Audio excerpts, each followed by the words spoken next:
blessed Sunday, happy weekend. Kusina time. Mahina ang supply ng gas ngayon. Magluto ako ng chicken curry. Manok para lumipad na, para wala na nitong hindi na kailangan mag-eroplano. Makauwi na sa Pinas sa pakpak ng manok. Ito guys, nakamarinate yung dahil i-fry ko. I-fry ko ito bago ko lutuin.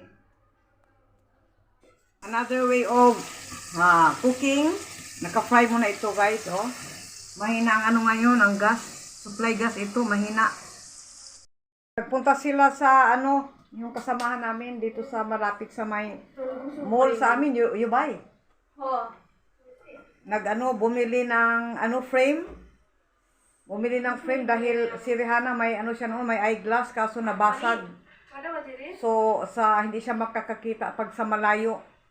Farsighted ang niya.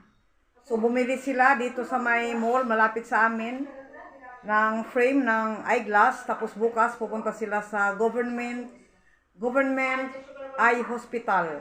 10 taka lang ang doon, ang babayaran sa reception. Bali 5 pesos sa atin. Dahil magpapa-check up sila sa mata. Si Rihanna, yan siya, nung maliit pa, kasi pag nanonood yan ng TV, ilalayo ko siya. Tapos, lalapit din siya talaga sa TV. Kaya, ayun, nasira ang niya. Madaling masira ang fried na yung chicken. Tapos, igigisa ko dito. Ito yung ingredients. Potatoes, garlic, onions, 2 pieces of chili powder, green chili, and tomatoes. Ako guys, I gonna start cooking. Baka maputol itong video ko dahil yung kay Rihanna, low bat, so naka-charge. Tapos ito yung sa akin. Baka maputol ang dahil 3GB lang itong phone ko guys dahil 8,000 taka ito. Yung kay Rihanna 4GB kaya madaming kahit pwedeng ma-full ang memory. Garlic. Ayan, naka-add ng garlic guys.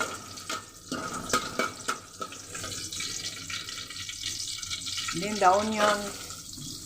Batasan natin ang apoy para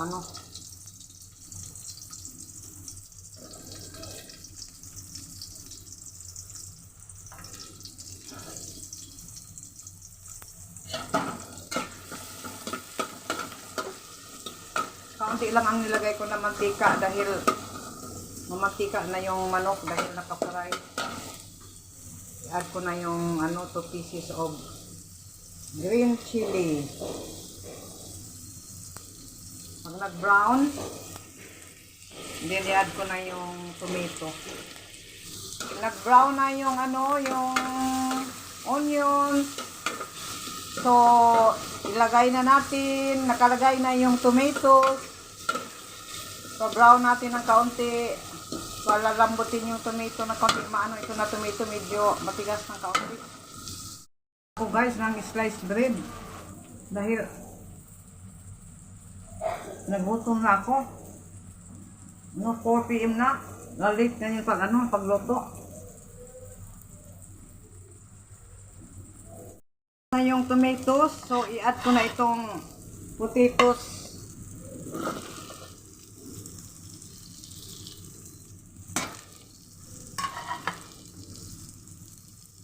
I-add ko yung potato guys dahil para dahil naka-fry na yung chicken.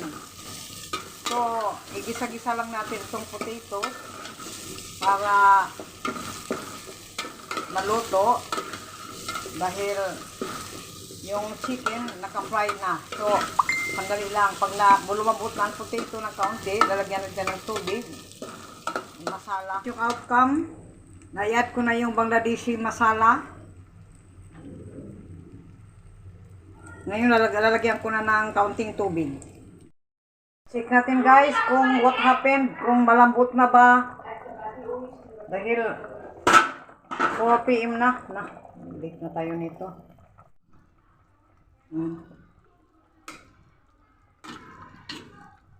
Medyo malambot-lambot na. Itong naka-fry na chicken, i-add ko na dahil medyo malambot na yung ano guys. Malambot na yung ibang klaseng luto ito guys. Ibang klaseng pagluluto ng manok chicken with potato. Potato is life, guys.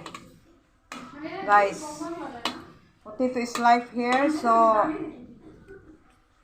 wala kasing akong papaya. Gusto ko papaya dahil ayaw ko ng patatas. Gusto ko ganito. Sila ang kakain ng patatas. Mahilig sila ko. Hindi ko gusto. Then, may ano papaya. Mag-pray muna ako ng Azor prayer. Dahil na late na. Tatakpan. A few minutes later. Done cooking, guys. The next day. Good afternoon, guys. Hello, everyone. Nagluto ako ngayon, hindi ko na nagpakita sa inyo dahil ano lang, puro prito lang. Piniritong talong at saka piniritong isda. Tapos may ano pa kami, may kagabi, may natira pa kami lentil soup. Yun lang ang ano ko initin. Tapos, ayan, kain na kami. Mamaya-maya ng kaunti. Kumusta kayo, guys? Happy Monday, everyone!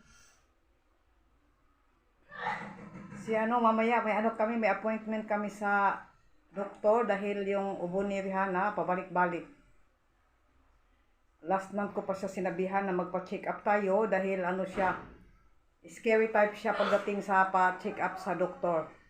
Ever since na maliit pa siya, pag nakita niya noon ang hospital, iyak na siya sa labas pa. Kaya last month ko pa siya pinagsasabihan na magpa-check up na tayo dahil para walang problema. Kaya ngayon, ayun, ang ubo niya talaga this week. Full night ang ubo. Kaya nagpa-appoint kami.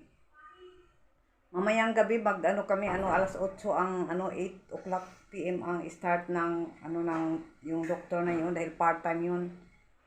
So, mga 7 siguro, 6:30 alis na kami dito. Tingnan nyo guys yung yung buhok ko, flowery hair design.